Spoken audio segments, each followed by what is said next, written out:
Hello guys, welcome. Collective reading tayo ngayon. So tingnan natin kung kanino tong mapipick up nating energy. Be open-minded po, hindi po halos lahat makaresonate. Thank you nga po pala sa mga nagsusubscribe, sa mga bumabalik. Maraming pong salamat. Give me the message for collective. Kaninong energy to? Give me the message for collective. Kaninong energy to? Give me the message for collective. Kaninong energy to?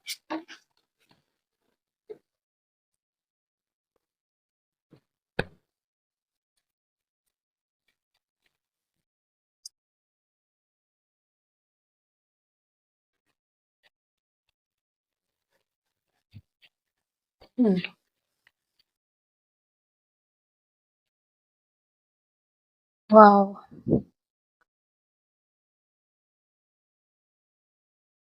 Meron akong nakikitang Virgo, Capricorn, Taurus.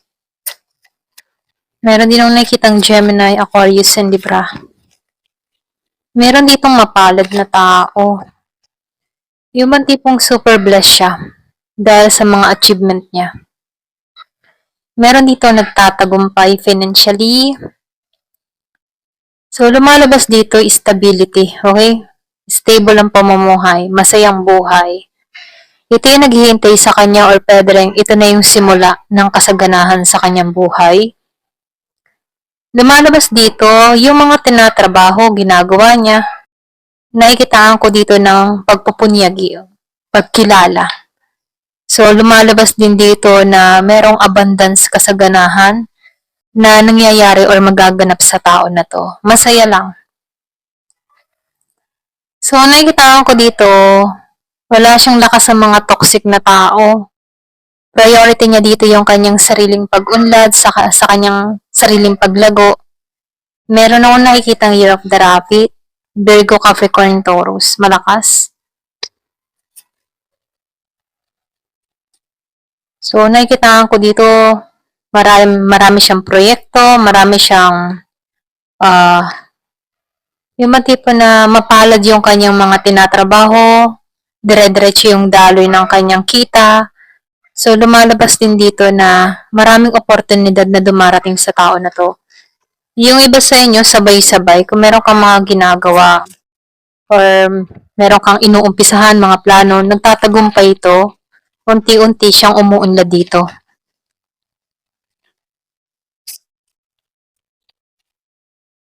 Meron akong nakita dito ang parating, dun sa iba, meron dito ang biglang susulpot sa tao na to. So, lumalabas dito, no, merong mensahe. Meron akong nakikitang ex na magbabalik. Dun sa iba, hindi halos lahat. Kung meron kang kadiling dito na Scorpio, Cancer, o Pisces. Meron akong nakikita dito ang clarity na magaganap. Meron dito gustong makipag-ayos, gustong makipagkasundo. Meron din dito gustong yung man tipong iangat yung connection or pwedeng ito yung gusto niya mangyari. Pareho kayong aangat. So, lumalabas din dito yung renewal na nangyayari sa tao na to. Yung iba, no, super blessed.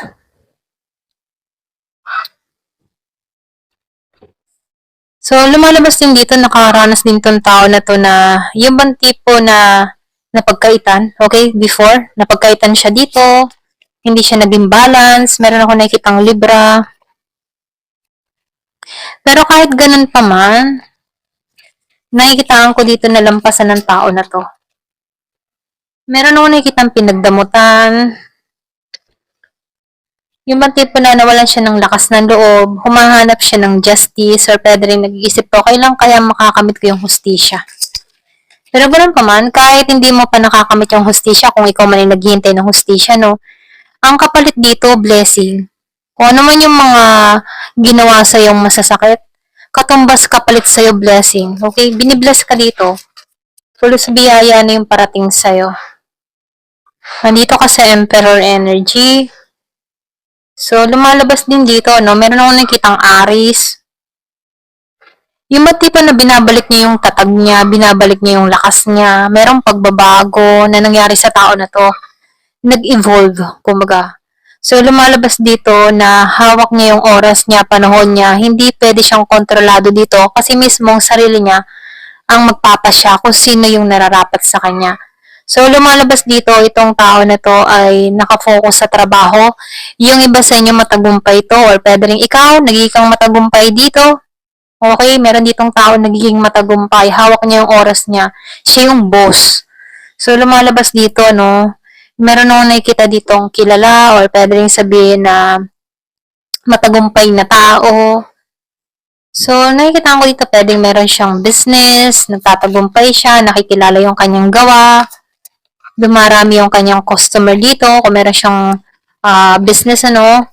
So, lumalabas dito yung matagumpay. Yung iba naman sa inyo, nakikita ko dito, may ma-attract sa yung matagumpay na tao.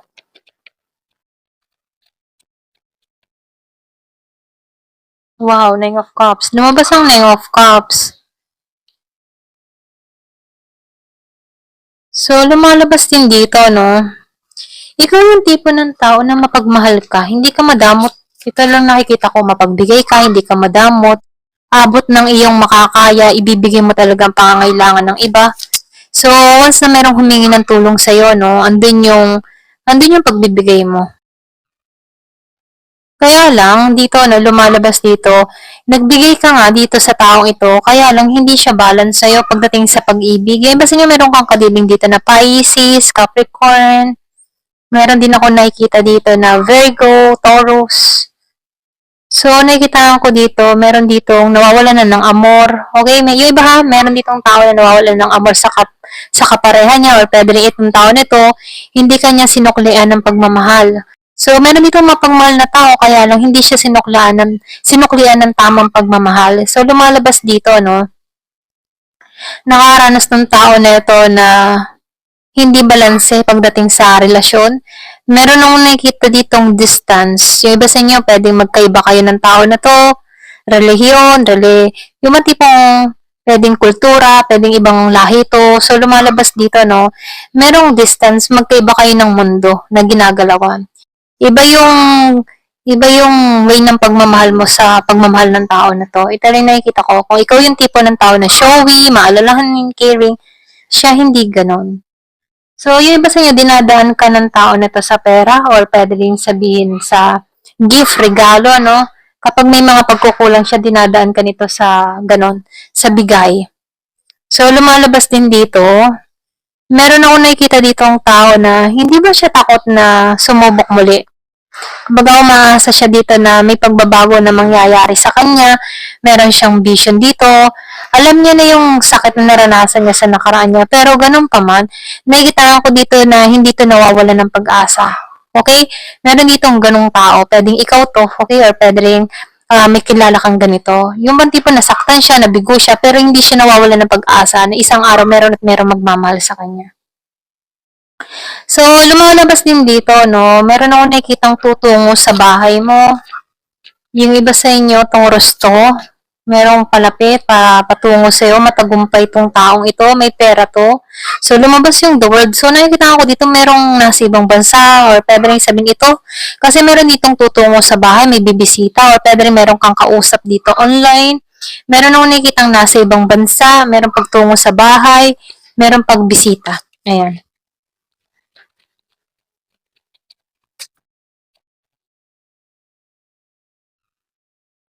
So, lumalabas din dito, no? Yung iba sa inyo, may away kayo ng tao na to. Kaya yung iba sa inyo, no, kung meron kang kausap dito nasa malayo, meron kayong konting hindi pagkakasundo, pwede rin sabihin meron kayong conflict, away, tampuhan, nung nasa ibang bansa siya or pwede rin nasa ibang bansa ka. So, meron ako nakikita dito ang pauwi ng bansa, makikipag-ayos. So, nakikita ko dito, meron dito makikipag-ayos. Kaya lang dito, no, meron ditong sarado yung kanyang kaisipan pagdating sa person niya dito. Ganon.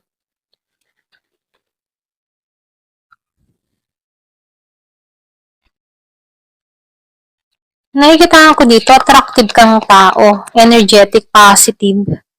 Malakas yung Aries.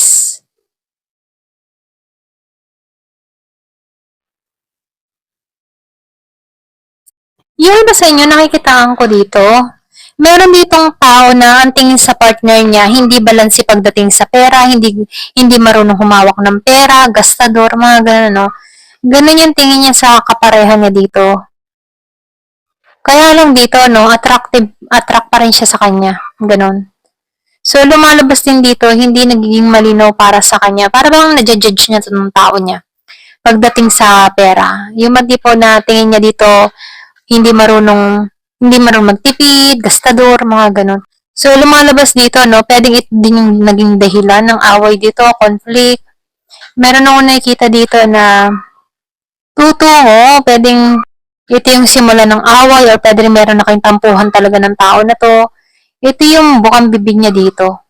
About sa pera, okay? Pwedeng meron ditong nanghihingi ng pera, suporta, pero meron akong nakikita dito hindi balance eh. Hindi balance pagdating yung kanyang pera. May involved na usaping pera. Ayan. So, tingnan natin dito kung sino to.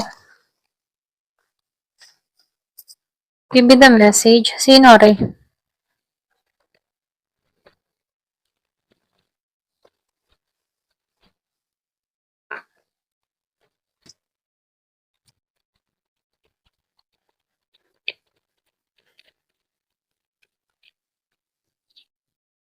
So, meron itong powerful. Yung sinabi ko kanina, parang boss. Okay? So, lumalabas dito may powerful na tao. Kumaga, matagumpay itong tao na to. Pwedeng politician or pwede rin sabing artist.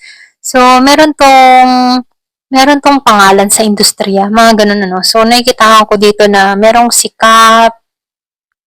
Meron ditong matagumpay. Yung kanina, sinabi ko kanina dito sa Emperor, no? Matagumpay, may business, pwedeng CEO, hindi basta-bastang tao, ganyan.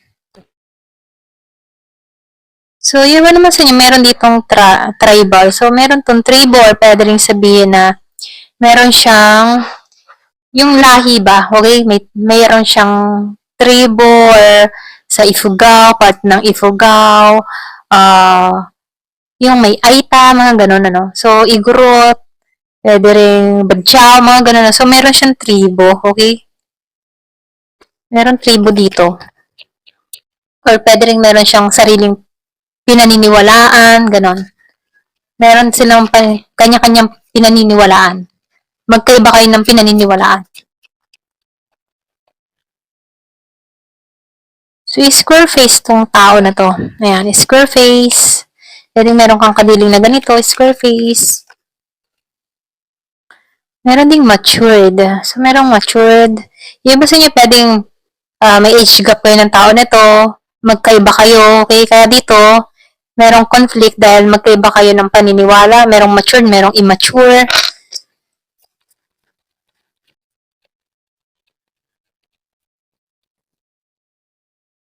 Nice dress. So, nakikita ko dito professional, malinis tingnan, magaling siya magdala ng damit, ganon.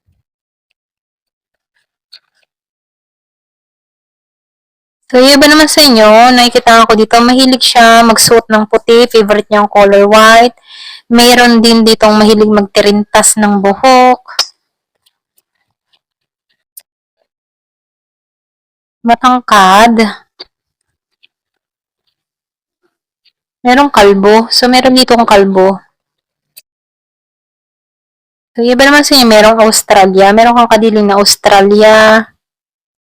Yung kanina, sinabi ko kanina, magkaiba kayo ng kultura, may kausap kang ganon. Meron tutungo sa bahay mo. Meron ditong mahilig din magsuot ng puti, itim, di parang yin and yang, ano, balance. Skinny. Skinny yung pangangatawan. Hindi siya payat. Hindi rin mataba. Maganda yung katawan niya. Ganon. Meron siyang taling. Meron din ditong kang kausap na Black American, African, maitim. Meron din practitioner, no? Yung iba siya, meron kang kausap din namang kukulam or pwede rin sabihin may alam, may karunungan. Merong alam sa voodoo-voodoo. Ayan, so merong alam siya sa black magic. Or pwede rin may lahi mang kukulam, mga ganon. So meron ditong itim, dark skin. Meron ditong medium hair, ayan. Ito lang yung nakikita ko. Ayan. Thank you for watching. Love and peace.